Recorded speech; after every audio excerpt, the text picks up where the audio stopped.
গল্প গাছ লাগানোর মিশন। রাজু এবং মিনা পার্কে গাছ লাগানোর জন্য গাছের চারা নিয়ে যাত্রা শুরু করে। বিড়ালটি তাদের কৌতূহলীভাবে অনুসরণ করে। রাজু এবং মিনা একটি চারা ঝুড়ির সাথে একটি ময়লা রাস্তায় হাঁটছে। বিড়াল তাদের খেলাধুলা করে অনুসরণ করছে।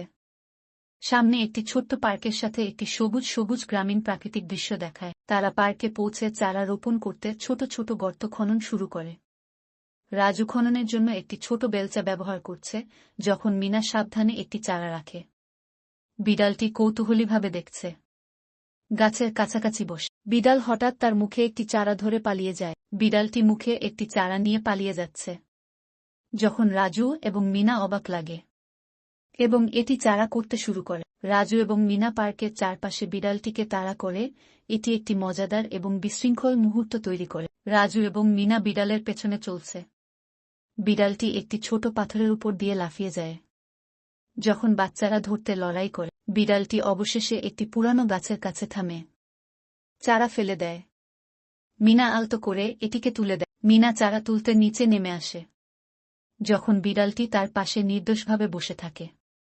রাজু স্বস্তি দেখাচ্ছে। রাজু, মিনা এবং কিছু গ্রামবাসী একসাথে আরও গাছ লাগাতে যোগদান করেন। রাজু ও মিনা নেতৃত্বে বিভিন্ন স্পটে চারা রোপণকারী শিশু এবং প্রাপ্তবয়স্কদের একটি দল। বিড়ালটি একটি নতুন রোপণ চারা পাশে বসে আছে। একজন পুরানো গ্রামের লোক তাদের গাছের সুবিধা এবং তারা কিভাবে প্রকৃতিকে সহায়তা করে সে সম্পর্কে তাদের জানায়। আকাশের দিকে ইশারা করার সময় গাছগুলি সম্পর্কে ব্যাখ্যা করে। একটি দয়ালু হাসি দিয়ে গ্রামের লোক। রাজু, মিনা এবং অন্যরা মনোযোগ সহকারে শুনেন। বিড়াল রাজুর কোলে বসে আছে। তাদের কাজ শেষ করার পরে তারা গাছের নিচে একটি ছোট পিকনিক দিয়ে উদযাপন করে। রাজু, মিনা এবং তাদের বন্ধুরা গাছের নিচে বসে ফল খায়। বিড়ালটি কুকড়ে গেছে, তাদের পাশে বিশ্রাম নিচ্ছে। রাজু ও মিনা গাছের যত্ন নেওয়ার এবং প্রতিদিন তাদের জল দেওয়ার প্রতিশ্রুতি দেয়। রাজু এবং মিনা ছোট পাত্রের সাথে নতুন রোপণ চারাগুলিকে জল দিচ্ছে।